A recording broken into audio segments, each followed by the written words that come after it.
বিক্ষোভ মিছিল শুরু করেছে ঢাকা উত্তর আওয়ামী লীগ। 10টি পয়েন্টে অবস্থান কর্মসূচি শুরু করে আওয়ামী লীগের নেতাকর্মীরা।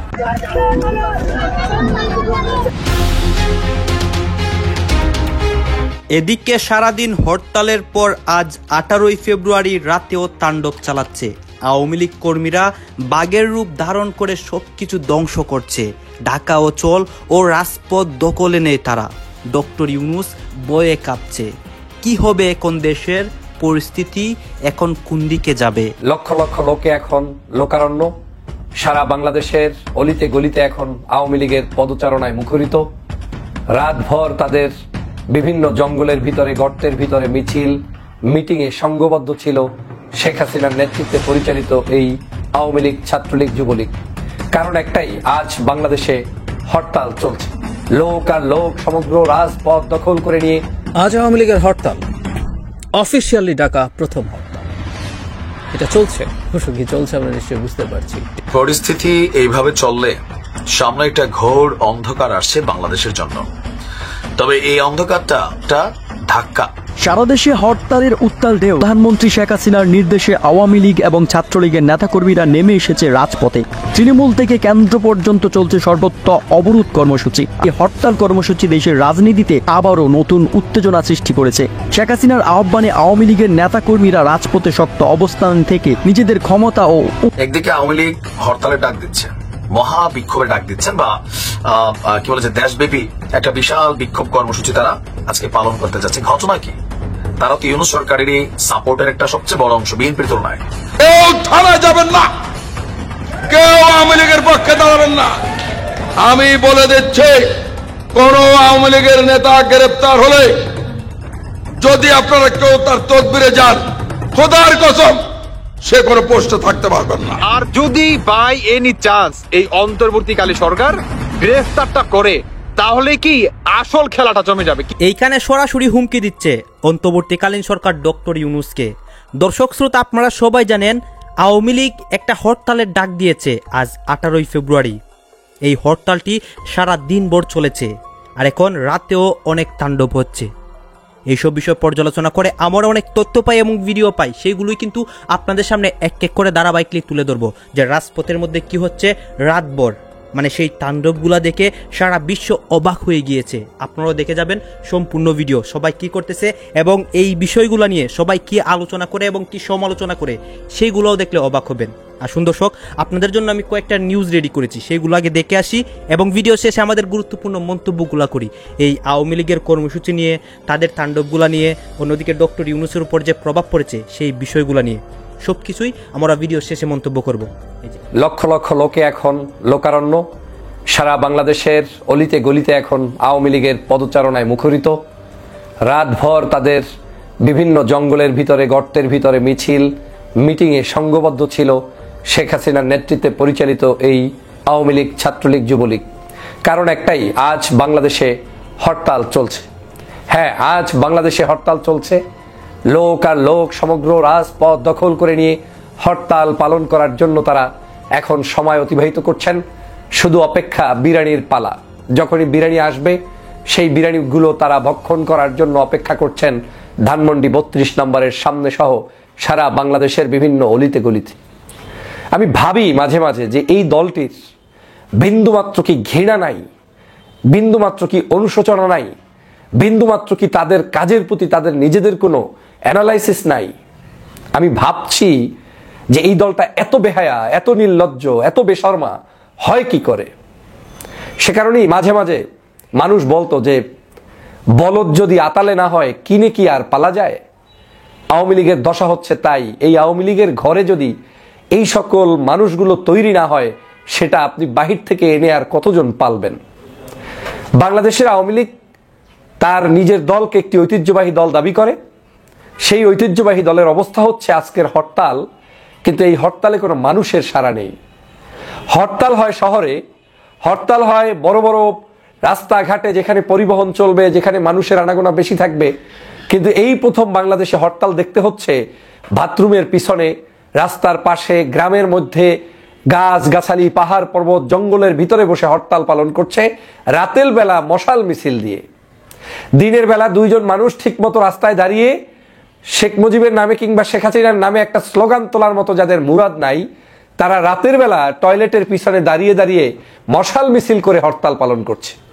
আমি সে কারণেই বললাম যে ধানমন্ডি 32 এখন লোকে লোকারণ্য, সারা বাংলাদেশের অলিতে গলিতে এরকম। কারণ এটাই আওয়ামী লীগ স্বপ্ন দেখে। 0 পয়েন্টেও আওয়ামী লীগ এই একই স্বপ্ন দেখেছিল যে লোক আর লোক হয়ে যাবে। এখন প্রতিনিয়ত অনলাইনের ভাষণেও শেখ হাসিনা উপস্থিত হয়ে অনলাইনে বক্তব্য দেয়। মনে করেছিল যে এই অনলাইন থেকেই তো আমার পতন হয়েছে, তো আমি আবার দেখি অনলাইন কিছু ঘটাইলে আমার আবার ক্ষমতায় আসা যায় কিনা। না, যায় না। অনলাইনের ব্যবহারটা আপনি যেই সময় করছেন সেই সময়টা হচ্ছে আপনার জন্য একটি খারাপ সময়। আর এই বাংলাদেশের জনগণ যখন করেছে তখন আপনার জুলুম, অত্যাচার, বেবিচার, অনাচার, 16 বছরের বিভৎস সকল কর্মকাণ্ডের কারণে আপনার বিরুদ্ধে যখন জনগণ ফুঁসে উঠেছে, সেটাই একটি আন্দোলনের রূপ ধারণ করেছে। এখন আপনারা যেরকম মনে মনে কলা খাওয়া শুরু করেছেন, এত সস্তা কলা বাংলাদেশে আপনারা খেতে পারবেন না। কোথায় তোমাদের বাচ্চাগুলো? কোথায় তোমাদের মানুষগুলো? কোথায় তোমরা মিছিল করছো? কোথায় তোমরা পিকেটিং করছো? কোথায় তোমার হরতাল পালন হচ্ছে? আজ সকাল থেকে এখন পর্যন্ত হরতালের পক্ষে হরতাল করে একটা রোড ব্লক হয়ে গিয়েছে, গাড়ি চলছে না, ট্রেন চলছে না, এরকম তো কিছুই আমি দেখছি না। তো হরতালের ডেফিনেশনটা কি? এখন নতুন করে আওয়ামী লীগ থেকে শিখতে হবে। হরতালের ডেফিনেশন হচ্ছে বাসায় বসে হরতালের ডাক দেওয়া, অনলাইনে একটা জুম মিটিং করা, আর হচ্ছে টয়লেটের পিছনে, বাসার পিছনে, বনে জঙ্গলে আপনার একটু মিছিল করা। এটাই এখন আওয়ামী লীগের হরতাল। সে কারণেই বলছি এটা একটি বেহায়ার দল। সে কারণেই বলছি এরা আদতে বাংলাদেশের জনগণের সাথে সম্পৃক্ত কোনো দল নয়। এরা জনগণের ভালোবাসার কোনো দল নয়। এরা মূলত বাংলাদেশের জনগণের সাথে প্রতারণাকারী একটি দল, খুনির দল। ভেবেছেন যেই দলটি বাংলাদেশের মানুষের উপরে জুলুম করে, অত্যাচার করে বাংলাদেশের 2000 মানুষকে হত্যা করেছে, 30,000-এর অধিক মানুষ এখন পর্যন্ত অসুস্থ, হাত নাই, পা নাই, চক্ষু নাই, অঙ্গ প্রত্যঙ্গ হানি করেছে, জীবন মৃত্যুর সন্ধিক্ষণে তারা ঘুরে বেড়াচ্ছে, সেই সময় আওয়ামী লীগ বলছে বাংলাদেশের ডক্টর মোহাম্মদ ইউনূসের সরকারের পতন ঘটাতে হবে। ওনরা এখন হরতাল পালন করে জনগণের কল্যাণে কি বিশাল ভূমিকা পালন করবে। সেজন্য বলছি বাপুরা, আসো, আসো, তোমাদের সাথে খেলা হবে। আমরা অপেক্ষায় আছি। তোমরা কোথায় আছো? তোমাদেরকে দেখতে চাই। আমি তো ঢাকা শহরে বসে এখন হরতালের দিনই কথা বলছি, কই তোমার তো কোনো মিছিল, মিটিং, পিকেটিং আমি দেখছি না। প্রিয় বন্ধুরা আমার, এই প্রতারক শক্তির কাছ থেকে দেশকে রক্ষার জন্য আপনাদেরকে সজাগ দৃষ্টিতে থাকতে হবে। ওরা এইভাবে করেই গর্তের ভিতর থেকে ফুসফাস ছাড়বে। বাংলার মানুষকে অশান্তিতে রাখার জন্য তারা প্রতিনিয়ত এই ধরনের অপকর্ম চালিয়েই যাবে এবং বাংলার মানুষকে শান্তিতে তারা থাকতে দিবে না। এবং তাদের পরিকল্পনা হচ্ছে আপনাদেরকে ব্যস্ত রাখার একটি পরিকল্পনা। তারা ভালো করে জানে যে তাদের নেতাকর্মীরা এখন আর রাজপথে নামবে না। তারা শুধু টেস্ট করছে যে আমরা বললে কেউ নামে কিনা। কিন্তু বাংলাদেশের হয়তো কিছু কিছু রাতের বেলা যারা আওয়ামী লীগের ওই বনে জঙ্গলের মিছিল করছে, তারা হয়তো ভাবছে তার মাদার ইতিমধ্যেই চলে এসেছেন কিংবা চট করে চলে আসবেন। কিন্তু তারা যে তাদের জীবনটা কত বড় ঝুঁকির মধ্যে ফেলে দিচ্ছে সেটা কল্পনাও করতে পারছেন না। বাংলাদেশে আওয়ামী লীগের এই মুহূর্তে যেই নেতা নেত্রী দেশ থেকে পালিয়ে গিয়েছে, সাধারণ কর্মীদেরকে আজকে তারা বিপদের মধ্যে ঠেলে দিয়ে তারপরে তারা বিদেশে বসে বসে এখন হুমকি দিচ্ছে, ধমকি দিচ্ছে। অথচ একটা বার ভেবে দেখলো না 5 তারিখের সময় যখন পালিয়েছে তখন তার লক্ষ লক্ষ নেতাকর্মী যেটা তিনি দাবি করেন তাদেরকে কেন রাস্তায় ফেলে রেখে পালিয়েছেন? সাহস করে বাংলাদেশে থাকতেন, জেলের মধ্যে যাইতেন, কিংবা ছাত্র জনতার আক্রমণে আপনি যা ঘটার তাই ঘটতো মেনে নিতেন। জাতির কাছে আপনি শ্রেষ্ঠ সন্তান, অন্তত আপনার আওয়ামী লীগের কাছে তো থাকতে পারতেন। কিন্তু আজকে আপনার যেটা হয়েছে, এই অধপতন আওয়ামী লীগ কোনোদিন রিকভারি করতে পারবে না। অতএব এই হরতাল দিয়ে আপনারা আপনার দলের নেতাকর্মীদের কি বিপদের মধ্যে ফেলছেন। অতএব এই দলের যারা সাধারণ কর্মী, আপনাদের বিবেককে কাজে লাগান। নিজের বিবেককে কাজে লাগিয়ে আগামীর বাংলাদেশ গঠনের জন্য আপনি পরিকল্পনা গ্রহণ করুন। ভালো মানুষদের সাথে মেশার চেষ্টা করুন। এই শেখ হাসিনা আপনাদেরকে রক্ষা করতে পারবে না। এই শেখ হাসিনা বাংলাদেশে কোনোদিন আর ফেরত আসবে না। আসবে বিচারের কাঠগড়ায় দাঁড়িয়ে তাকে ওই রশি গলায় বাঁধতে হবে, সেদিন আসতে হবে। কিন্তু এখন যারা ভাবছেন কালকে আসবে, পরশু আসবে, কোনোদিনই শেখ হাসিনা আসবে না, আমি চ্যালেঞ্জ করে বলে দিলাম। সে কারণে আমি বাংলাদেশের সমগ্র আওয়ামী লীগকে বলছি, আপনার হরতাল হচ্ছে এই বাথরুমের পিছনে, রাস্তার পিছনে, বনে জঙ্গলে রাতের বেলা মশাল মিছিল করে হরতাল পালন, আর ওই ধানমন্ডিতে 32 নম্বরে এসে একটু বিরিয়ানি খাওয়ার স্বপ্ন। কিন্তু আপনার ওই মিছিলের জায়গায় থাকবে, জঙ্গলেই থাকবে, শহরে এসে মিছিল করা হবে না। আর ধানমন্ডি 32 নম্বরে বিরিয়ানি খাওয়াও আপনাদের দ্বারা হবে না। অতএব আপনারা এখন থেকেই নিজেদেরকে সাবধানতা অবলম্বন করে। আজ আওয়ামী লীগের হরতাল, অফিসিয়ালি ডাকা প্রথম হরতাল। এটা চলছে, অবশ্য কি চলছে আমরা নিশ্চয়ই বুঝতে পারছি। এটা কি চলবে সেটা আগেই জানতাম আমরা, কিন্তু তারা এটা অফিসিয়ালি ডেকেছে। এর আগে 18 জানুয়ারি একটা হরতাল হয়েছিল, সেটা তথাকথিত দ্য এ টিম শেখ হাসিনার আহ্বানের পরিপ্রেক্ষিতে ডেকেছিল। সেটা সেই অর্থে আওয়ামী লীগের অফিসিয়াল হরতাল ছিল না। কিন্তু আজ যেটা হচ্ছে এটা তাদের অফিসিয়ালি তারা করেছেন। নট অনলি দ্যাট, তারা হরতাল সমর্থনে বিভিন্ন জায়গায় নানান কর্মকাণ্ড চালিয়েছে। ওটা নিয়ে কথা বলতে চাই এবং সরকার আসলে খুব দ্রুত একটা পথ খুঁজে বের করতে হবে সেই প্রসঙ্গে কথা বলো। তার আগে আরেকটা ইস্যু একটু এই হরতাল রিলেটেড একটু যোগ করতে চাই। সারা দেশে জামায়াতের বিক্ষোভ আছে। এটিএম আজহারুল ইসলামের মুক্তির দাবিতে দেশব্যাপী বিক্ষোভ সমাবেশ ও মিছিল করবে বলছে। ঢাকায় আছে, ঢাকার বাইরে বিভিন্ন জায়গায় আছে। এখানে তিনি কারাবন্দী আছেন, তাকে নানান রকম নির্যাতন করা হয়েছে এবং এটা সঠিক হচ্ছে না, ওনাকে ছেড়ে দিতে হবে, এই ধরনের একটা আলাপটা আমার কাছে জরুরি না, কিন্তু আমি ব্যক্তিগতভাবে মনে করি জামায়াতের এই দিনের কর্মসূচি দেওয়াটা সম্ভবত ঠিক হয়নি। এই কারণে, মানে এটা দেয়া মানে হচ্ছে আওয়ামী লীগকে এক ধরনের গুরুত্ব দেয়া, যে আওয়ামী লীগের একটা হরতাল হবে এবং সেই হরতালের দিন মাঠে জামায়াত থাকতে চাইছে to combat Awami League, to contain Awami League. এটা আওয়ামী লীগকে হয়তো গুরুত্ব দেওয়া হয়। আর এর বাইরেও আমার একটা ডিফারেন্ট আর্গুমেন্ট আছে। আমি দীর্ঘদিন এই কথা বলেছি, এটা সবার ক্ষেত্রে বলবো। এটা বিএনপিও যদি আওয়ামী লীগের বিরুদ্ধে মাঠে নামে, আমি একই কথাই বলতে চাই, সেটা হলো আওয়ামী লীগ যদি মাঠে নামে তাকে কিভাবে ডিল করবে সেটা রাষ্ট্র এবং সরকার সিদ্ধান্ত নেবে। ওকে ঠেকানোর জন্য ওর কোনোরকম কোনো 2 নম্বরই কোনোরকম কোনো সকল নাশকতা বা অন্য কোনো পরিকল্পনা ঠেকানোর কোনো দায়িত্ব জামায়াত বা অন্য কোনো রাজনৈতিক দলের নাই। আর এছাড়াও যে বললাম, একটা এথিক্যালি আওয়ামী লীগকে বুস্ট করা হলো, যে আওয়ামী লীগের কর্মসূচিকে এখন এইভাবে দেখা হচ্ছে যে এটা ঠেকাতে আমি জানি না জামায়াত এটা এইভাবে করছে কিনা, এই কারণে করছে কিনা, কিন্তু পারসেপশনটা সেরকম মনে হয়। ঠেকানোর জন্য জামায়াতের মতো একটা দলকে মাঠে থাকতে হচ্ছে, তারা সেই সিদ্ধান্ত নিয়েছে। তার মানে আওয়ামী লীগ শেখ হাসিনা পতনের 6 মাস পর আস্তে আস্তে ফ্যাক্টর হয়ে উঠছে। কিন্তু যে বিষয়ে আসলে মূল ভিডিওটা করতে চেয়েছি, আমি আওয়ামী লীগের ফেসবুক পেজে ঢুকলাম যে তারা হরতালকে নিয়ে কি বলছে।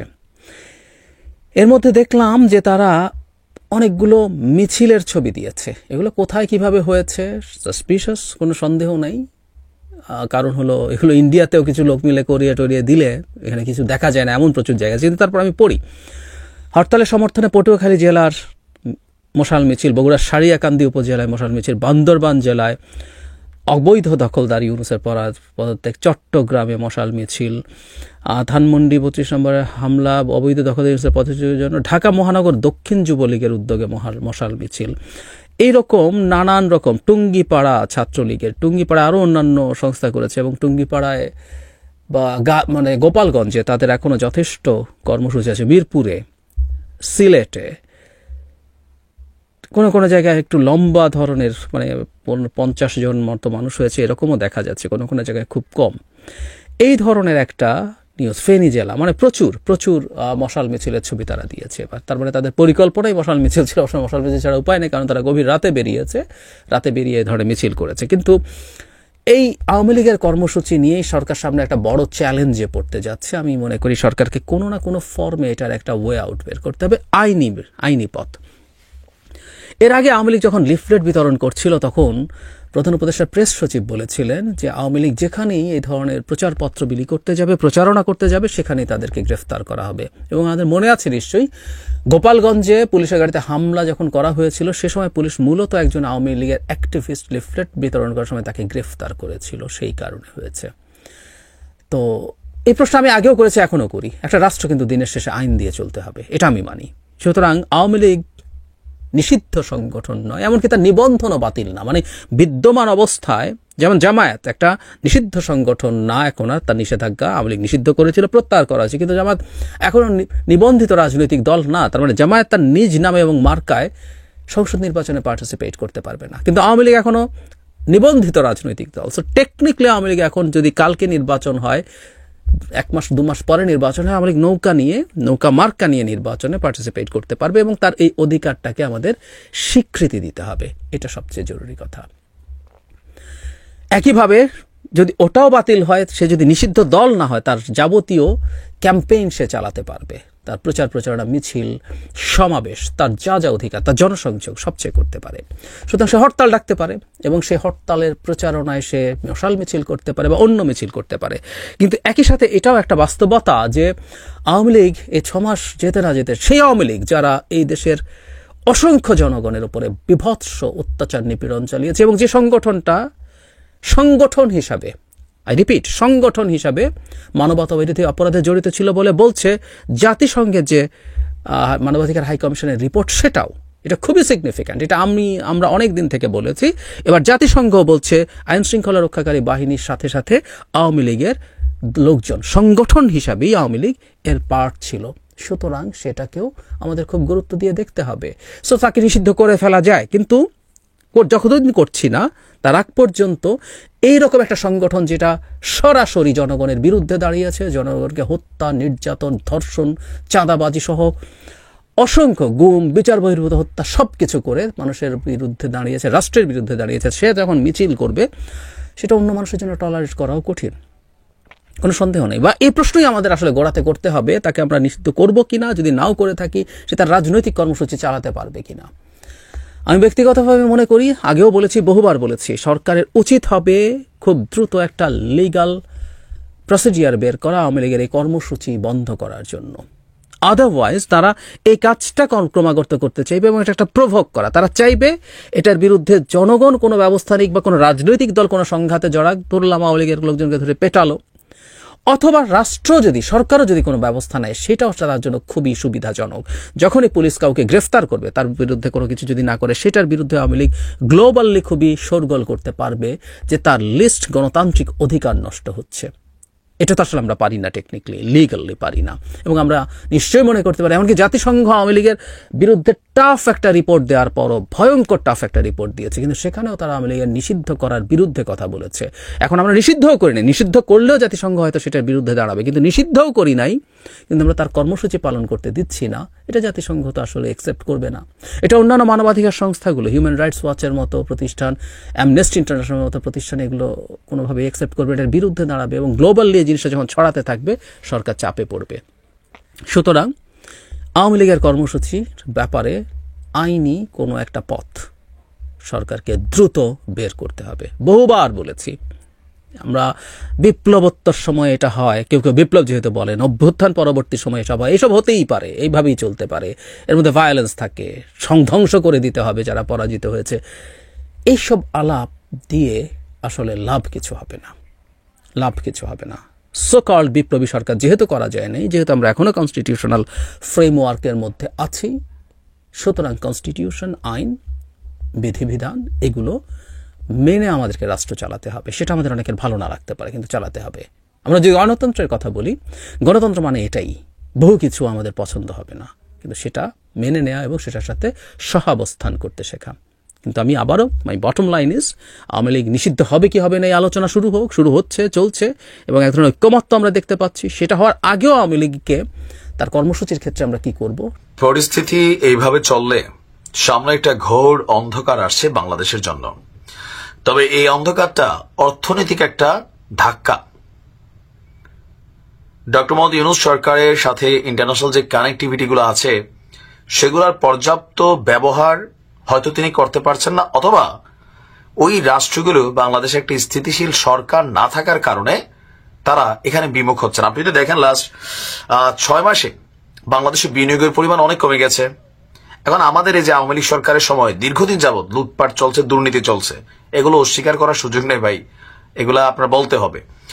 তো অর্থনীতির তলানিতে আছে, ওয়ান কাইন্ড অফ রিজার্ভ খুব বেশি ভালো ব্যালেন্সে নাই। প্রবাসীরা মাঝখান দিয়ে সরকার আসার পরে দেদারসে টাকা টোকা পাঠাচ্ছে, কিন্তু প্রবাসীদের জন্য এই সরকার আসলে ওই রকম কোনো ভূমিকা রাখে নাই। বিমানের দামটাও বেড়ে গেছে টিকেটের, সো পোলাপাইন এখন টাকাও পাঠায় না, বৈদেশিক যে মুদ্রা যাওয়া এটা কমে গেছে। আর বর্তমানে বাংলাদেশের পরিস্থিতির কারণে ব্যবসা বাণিজ্যে একটা ধাক্কা আছে। এই সকল কিছুর মধ্যে সরকারের যে মূল মেরুদণ্ড বৈদেশিক সাহায্য বা ঋণ, তো এই দুইটা জায়গায় ডক্টর মোহাম্মদ ইউনূস সরকার ক্ষমতায় আসার পর একটা ক্লিয়ারেন্স পাইছিলেন, কিন্তু এখন আটকে যাচ্ছেন। একদিকে আমেরিকার যে পরিবর্তিত বিশ্বনীতি, পররাষ্ট্রনীতি, এটার সাথে ইউরোপের একটা দ্বন্দ্ব। ইউরোপও আস্তে আস্তে, যেমন বাংলাদেশে অনেক, সুইজারল্যান্ড থেকে শুরু করে কয়েকটা রাষ্ট্র অনেক দান অনুদান এগুলা শত শত কোটি ডলার কিন্তু কম নাই টাকাগুলা বিভিন্ন সেক্টরে সরকারের জন্য আসতো, বিভিন্ন প্রোগ্রামে কাজে লাগতো, বাট এগুলো সব বন্ধ হয়ে যাচ্ছে। এখন এই মুহূর্তে আইসা এই সরকার ক্ষমতায় আসার পর দ্বিতীয়বারের মতন পিছিয়ে গেছে আন্তর্জাতিক মুদ্রা তহবিল মানে IMF, বিশ্ব মোড়লদের এই সংগঠন চলমান 470 কোটি মার্কিন ডলারের ঋণ কর্মসূচির চতুর্থ কিস্তি ছাড়ের প্রস্তাবটা পিছিয়ে গেছে। 3টা কিস্তি সম্ভবত আওয়ামী লীগ সরকার থাকতে পাইছিল, অথবা ইউনূস সরকার আসার পর একটা পাইছিলেন, আর এখন যেটা চতুর্থ ধাপ যেটা, এটা কিন্তু এখন ক্লিয়ার হচ্ছে না। শীঘ্রই আর এই অর্থ সহায়তা পাবে না বাংলাদেশ সরকার, অপেক্ষা করতে হবে আরো অন্তত 3 মাস, অর্থাৎ আগামী জুনে আমরা যে পঞ্চম কিস্তি পাওয়ার কথা ছিল, 3 মাস পর পর সম্ভবত একটা কিস্তি দেয়, তখন একসাথে চতুর্থ এবং পঞ্চম 2টা কিস্তি যেন একসাথে ছাড় দেয়, এই বিষয়ে আলোচনা হবে IMF এর নির্বাহী পরিষদের বৈঠকে। গতকালকে আমাদের জেলা প্রশাসক সম্মেলনের দ্বিতীয় দিনে অর্থ মন্ত্রণালয় সংক্রান্ত অধিবেশনে আমাদের যিনি অর্থ উপদেষ্টা আছেন সালাউদ্দিন আহমেদ, তিনি একথা বলছেন যে 5ই ফেব্রুয়ারি IMF এর নির্বাহী পরিষদের বৈঠকে বাংলাদেশের জন্য ঋণের চতুর্থ কিস্তি হিসাবে 64 কোটি 50 লাখ ডলার সহায়তার প্রস্তাব ওঠার কথা থাকলেও তা পিছিয়ে গেছে আগামী 12 মার্চ। এখন জানা গেল এই তারিখেও সেই প্রস্তাব উঠছে না।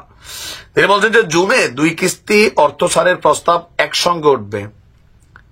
4 নাম্বার দিছে না, 5 নাম্বার 2টা একসাথে দিবে মনে হচ্ছে, জীবনেও দিবে না। তো তিনি বলছেন আপনারা ভাবছেন যে ভিক্ষা করে টাকা পয়সা নিয়ে আসি, আসলে অনেক শর্ত মেনে এবং আমাদের নিজস্ব তাগিদে অর্থ আনতে হয়। আর এখন আমাদের সামষ্টিক অর্থনীতি ভালো চলতে হিসাবে আর্থিক প্রবাসী ইতিবাচক। আর সরকার মনে করছে যে এই বৈদেশিক সাহায্যটা ওইভাবে না আসলেও চলবে, মানে মোটামুটি দেশের ইন্টারনাল যেই ইনকাম সোর্স রাজস্ব এগুলা থেকে সম্ভবত কিছুটা পজিটিভ সামনের দিকে নিবে। তো তিনি বলছেন আমরা আশাবাদী যে আগামী জুন মাসে 2টা একসাথে কি বলা যায় মানে ছাড়ের বিষয় আছে। আমরা যদি দেখি সর্বশেষ আপনার আমরা IMF থেকে যে টাকাটা পাইছি এটা হচ্ছে গত 2023-2024 সম্ভবত আমরা কোনো টাকা পাই নাই। গত জুনে আসছিল তৃতীয় কিস্তির 115 কোটি ডলার আওয়ামী লীগ সরকারের আমলে, আর এই জুনের পরে কিস্তিগুলা এখন আপাতত বন্ধ আছে। তো এটা সামষ্টিক অর্থনীতিকে একটা ধাক্কা দিচ্ছে, বিশেষ করে বৈদেশিক বিনিয়োগ অনেক কমে যাচ্ছে। ইলন মাস্ক তিনি স্টারলিংক আনবেন বা আরো বৈদেশিক কোম্পানিগুলোকে, ডক্টর ইউনূসও বিশ্ব যে প্রোগ্রামগুলো আছে আপনি দেখবেন ইউনূস সরকার যেগুলো ইন্টারন্যাশনাল প্রোগ্রাম আছে সবগুলোতে তিনি যান, তিনি সেখানে আলোচনা করেন, তাদেরকে আশ্বস্ত করার চেষ্টা করেন। বাট বাংলাদেশের ইন্টারনাল যে পরিস্থিতিটা, এখানে মানুষ বিনিয়োগ করতে ভয় পায়। আমরা বাংলাদেশের মানুষই তো ভয় পাই ভাই, কোন সময় একটা আন্দোলন হবে, কোন সময় ভাঙচুর হবে, পুইরা দেওয়া যাবে, সরকার বিবৃতি দিবে, কিন্তু যার টাকা পয়সা ইনভেস্ট হয়েছে তাদের রাস্তায় পুরো মরে যাবে। এই পরিস্থিতিটা শান্ত না হলে আপনার এখানে বৈদেশিক বিনিয়োগ আসবে না। আইন শৃঙ্খলার পরিস্থিতি 100% ব্যালেন্স করতে হবে। এই যে আপনি ঢাকা শহরে একটা ব্যবসা করার জন্য ফুজি লাগাইবেন, মনে হবে যে চাঁদাবাজি আছে, কেন? এখন তো নতুন বাংলাদেশ, এগুলো এখনো ব্যালেন্স হয় নাই। এগুলা শতভাগ যতক্ষণ ব্যালেন্স হবে তখন সবকিছু পরিবর্তন হবে। সো দেখা যাক, আমরা আশা করি তিনি এই পরিস্থিতি কাটিয়ে উঠবেন, কারণ তিনি আর মোটামুটি পরিচিতি আছে, আশাবাদী। আমরা এই টাইপের নিউজ করতে হবে আমরা আসলে ভাবি নাই। কৃতিত্ব তুমি কার? ছাত্রদের নাকি বিএনপির নাকি জামাতের?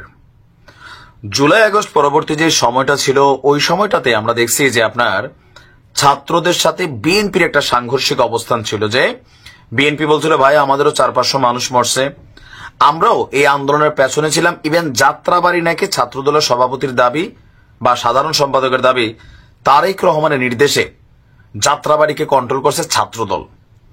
এর মাঝখানে গেল কয়েকদিন আগে গত সপ্তাহ থেকে নাহিদ যখন একটা কথা বলে দিল যে বাংলাদেশের মানুষ এই জামাত ইসলাম, চরমনাই, হেফাজত টাইপের যারা রাজনৈতিক দল আছে এদেরকে আসলে এখানে ক্ষমতায় চায় না বা এদের প্রতি মানুষের আস্থা নাই, তখন থেকে আমরা দেখলাম কি যে আপনার হঠাৎ করেই শিবিরের সাথে এই জামাতের সমন্বয়কদের একটা দূরত্বের জায়গা আমরা দেখলাম। এখন ফাইনালি আস্তে আস্তে আন্দোলনের কৃতিত্ব কার? যে লড়াইটা বিএনপির সাথে ছিল এটা এখন আমরা দেখছি জামাত ইসলামের সাথে শুরু হয়ে গেছে। তো আমরা একটু দেখি আজকে যমুনা টিভির নিউজ বলেন, গতকালকে থেকে যে নিউজগুলো আসছে, এখানে টানা জামাত ইসলামের যে ছাত্র সংগঠন আছে, ছাত্র শিবির, এটার যিনি সভাপতি আছেন তিনি একটা বক্তব্য দিয়েছেন। আর এই বক্তব্যটা হচ্ছে সরাসরি ছাত্রদেরকে উদ্দেশ্য করেই। ডক্টর ইউনূস বলছিলেন যে আন্দোলনের মাস্টার মাইন্ড হচ্ছে মাহফুজ, বাট শিবিরের যিনি কেন্দ্রীয় সভাপতি আছেন জাহিদুল ইসলাম, ওনার বক্তব্য হচ্ছে আন্দোলনে একক মাস্টার মাইন্ড ছিল না। যারা আপামর মানুষের আন্দোলনকে একমাত্র নিজেদের বলে উপস্থাপন করে, অন্যদের ইগনোর করে, তারা বোকা ছাড়া কিছুই না। জুলাই ছিল জালেমের বিপক্ষে সব মজলুমের সম্মিলিত প্রয়াস। এই কথা বিএনপি এতদিন বলছে, এখন শিবির বলতেছে। কেন হঠাৎ করে মনে হইল? ওই যে ক্ষমতা। কারণ এই আন্দোলনের কৃতিত্বটা আওয়ামী লীগ যেমন কি বলতো যে মুক্তিযুদ্ধ আমরা করছি, সোজা হিসাব মুক্তিযুদ্ধের যত ক্রেডিট আছে ভাই পুরোটা আওয়ামী লীগের, বাকি যা আছে। আবার শহীদ প্রেসিডেন্ট জিয়াউর রহমানরাও রাজাকার বানাই ফেলছে কিনা এগুলো তো অস্বীকার করার সুযোগ নাই। জামাত তো অরিজিনালি ছিলই এটা রাজাকারের ভূমিকায় ৭১, এটাও অস্বীকার করার সুযোগ নাই। দেখেন আপনি সত্যটারে মাইনা নিতে হবে। এখন আমার গালাগালি করেন আর নাই করেন। তো এখন এই আন্দোলনের মধ্যে ঠিক একই একটা কাহিনী আসছে, বাট আমরা কিন্তু জানি এখানে 90% কৃতিত্ব শিবিরের, এটা বাংলাদেশের মানুষ বোঝে। বাট যখন শেখ হাসিনা বলতেছিল, আমরা বলতেছিলাম এই বেডির কামই কোনো কিছু হইলে খালি জামাত শিবির। কিন্তু পরে কিন্তু দেখা গেছে ক্ষমতা ছাড়ার আগে এই কথাগুলো সত্য ছিল। কারণ কি, যে সমন্বয়কদেরকে আমরা দেখলাম যে এখানে শিবিরের সাথে কানেক্টিভিটি কিভাবে ছিল, শিবিরের পোলাপানি সমন্বয়ক ছিল। এরপর যখন প্রত্যেকটা ইউনিভার্সিটিতে শিবিরের কমিটিগুলো গঠন হলো, তখন দেখলাম এক একজন ভাইসা উঠলো। আবার সম্ভবত বাকের মজুমদার এই পোলার একটা প্যাচ লাগাই দিছিল যে নাহিদ থেকে শুরু করে যারা, তারা নাকি শিবিরের কেন্দ্রীয় নেতাদের সাথে তখন কানেক্টেড ছিল, মেটিকুলাস প্ল্যানের অংশবিশেষ ছিল। ইভেন এগুলো নিয়ে তারা বক্তব্য দিছে। আবার প্রথম সমন্বয়কদের সাথে শিবিরের একটু মাখামাখিও ছিল, সার্জিসও গিয়ে কৃতিত্ব দিছে। বাট এখন যখন নিজেদের রাজনৈতিক দল তৈরির ইস্যু আসছে, তখন আসিফের একটা বক্তব্য এটাকেই সম্ভবত কাউন্টার করছে, বা ছাত্রদের যে বক্তব্যগুলো আছে এই বক্তব্যটা কাউন্টার করছে। এখন এতে ফায়দা কার? ফায়দা আসলে কেউ না। আমরা আপামর জাতি দেখতেছি ক্ষমতাকে কেন্দ্র করে আবারও কিভাবে একে অন্যের সাথে লাগালাগি, একে অন্যকে কথা দ্বারা আঘাত করা, বাকযুদ্ধ শুরু হয়ে যাওয়া, আমার এই খেলাটার মধ্যে পড়া, ক্রেডিটটা কাউকে না দেওয়া।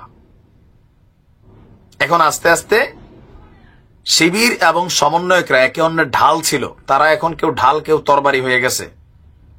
যে যারে পারতেছে ক্ষমতার জন্য বিক্ষিপ্ত হচ্ছে। আর এগুলা দেখা শেখ হাসিনা খুব মজা পাচ্ছেন। বাতিজা দেখো নমুনা, বাতিজা না নাতি নাতকুর হবে বলছিল, এরকম টাইপের বয়স।